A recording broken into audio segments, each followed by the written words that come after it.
I asked my father to help me buy a house, but he refused because I'm not married yet. He told me this dream would never come true. Those words hit me harder than I could have ever imagined. For years, I've been working nonstop, saving every cent, cutting back on things I wanted, and focusing only on one goal: having my own place. A house I could walk into and say, "This is mine. I built this dream with my own hands." I wasn't expecting him to pay for everything, not at all. All I wanted was a little support, maybe help with a loan, or even just a small contribution to the down payment. More than anything, I wanted his encouragement. I wanted him to be proud of me. But instead of pride, I got rejection. My father looked me in the eye and said, "A house isn't meant for one person. A home is for a family. And since you're not married yet, you have no business buying one. That dream will never happen until you settle down." I froze. I couldn't even answer him. I kept replaying his words in my head. For him, my dream wasn't just unrealistic, it was impossible. And that broke something inside me. That night, I sat on the edge of my bed, staring at the ceiling, wondering why my independence had to be tied to marriage. Why did he think owning a home before marriage was meaningless? Why couldn't he see that this was about my freedom, my stability, my future? The frustration burned inside me. Part of me wanted to scream, "I'll prove you wrong. I'll do it myself without your help." But another part of me felt crushed. What if he was right? What if I was being naive? What if trying to buy a home now was just setting myself up for failure? Over the next few days, his words haunted me. Every time I saw a house listing online or passed by a for sale sign, I felt this mix of excitement and doubt. Excitement, because the dream was still alive inside me. Doubt, because his voice echoed in my mind. This dream will never come true. And that's when I started asking myself deeper questions. Am I chasing something that doesn't make sense? Or is my father simply holding me back with outdated beliefs? That moment marked the beginning of a struggle I never thought I'd face. After that conversation with my father, things between us started to feel different. Every time we spoke, there was this invisible wall standing between us. He would ask me about work, about my health, about small, ordinary things. But the moment I even hinted at my plans for the future, his face would tighten, and I could see the disapproval in his eyes. I tried more than once to bring the subject back up. I told him, "Dad, I've been saving for years. I'm not rushing into anything. I just want a stable place, somewhere I can finally feel secure." But his reply was always the same, almost rehearsed. "A home is not just walls and a roof. Without a wife and children, it's nothing but an empty shell. Stop chasing illusions." Those words cut deeper each time he said them. To him, my dream wasn't just unnecessary, it was foolish. Meanwhile, life around me kept moving. Friends my age were getting engaged, some were already married, and others were moving into their own places. Whenever I saw their pictures online, standing proudly in front of their new homes, holding up the keys with wide smiles, I couldn't help but feel a sting of jealousy. One night, I sat at my desk with a notebook in front of me.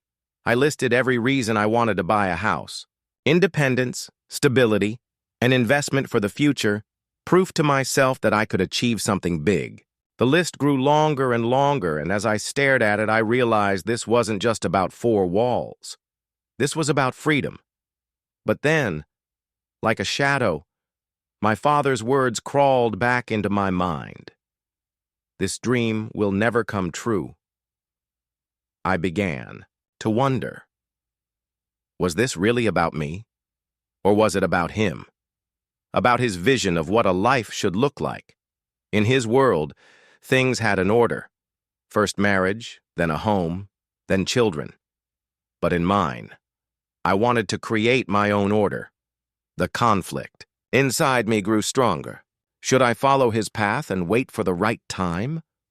Or should I fight for mine, even if it meant going against his wishes? And so every day I found myself torn between two voices, one urging me to move forward, the other holding me back. But deep down, I knew this was only the beginning of a battle much bigger than I had imagined. Days turned into weeks, yet my father's words never left my mind. They echoed in everything I did. At work, while speaking with colleagues, I found myself distracted, imagining the kind of home I wanted to build. When I walked through the city, every time I passed by houses with lights glowing warmly through the windows, I wondered what it would feel like to finally have a place of my own. But then reality would hit me. My father's voice, sharp and unyielding, whispering that it was all pointless. I decided to test myself. One Saturday morning, I visited a few open houses alone. The moment I stepped inside, I felt something awaken in me. The creak of the wooden floorboards, the fresh smell of paint, the echo of my footsteps in empty rooms, it all made me imagine the possibilities. A dining table here, a bookshelf there, maybe a small corner for a workspace. For the first time in weeks, I felt hope again. But as soon as I returned home and tried to share that excitement with my father, he shut me down, instantly. "Don't waste your time," he said firmly, not even looking at me. "All of this means nothing until you have a wife. You're chasing shadows." That night, I couldn't sleep. I lay in bed staring at the ceiling, replaying everything in my head. Was I selfish for wanting something different? Or was my father unable to see that the world had changed? The conflict was tearing me apart. On one hand, I craved his approval, more than I cared to admit. On the other, I felt an anger building inside me, a voice demanding that I take control of my own life, regardless of his opinion. I started avoiding conversations with him altogether. I buried myself in work, in planning, in researching every possible way I could make this happen on my own. Mortgages, bank requirements, down payments. I studied them all, sometimes staying up until dawn with papers scattered all over my desk. But deep down, I knew the hardest part wasn't the money. It was the weight of my father's disapproval. Every step forward felt like carrying a heavy chain. And just when I thought I had started to find my own path, something happened that made everything even more complicated. Weeks passed, and the silence between me and my father grew heavier. We spoke less, and whenever we did, the subject of the house loomed in the background like an unspoken wound. I was exhausted, torn between my dream and my father's expectations. But deep down, I knew I couldn't live my life according to someone else's rules forever. One evening, after another long day of work, I sat down with myself and made a decision. I was going to do this with or without his blessing. It wasn't easy. The process was overwhelming, and there were nights when I almost gave up, but every time doubt crept in, I reminded myself, this is my life, my journey, my future. Finally, the day came. The paperwork was signed, the loan approved, and the keys placed in my hand. Standing in front of the door of my new home, I felt something I hadn't felt in a long time: freedom. My chest tightened, my eyes burned, but this time it wasn't from frustration. It was from pride. That evening, I invited my father to come and see the place.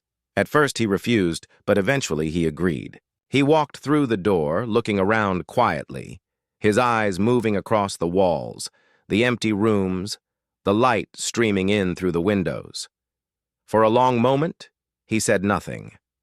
I braced myself for more criticism, another lecture about marriage and family. But then, to my surprise, his voice softened. "You did this on your own?" he asked. I nodded. My hands were trembling, but I stood tall. "Yes, Dad. I worked for it. I saved for it. I built this dream, even when you said it would never happen." He was silent, and I saw something change in his eyes.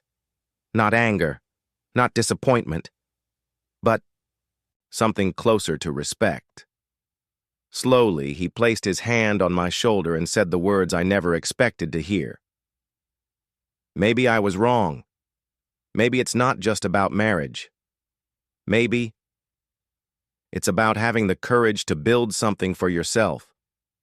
In that moment, all the weight I had been carrying seemed to fall away.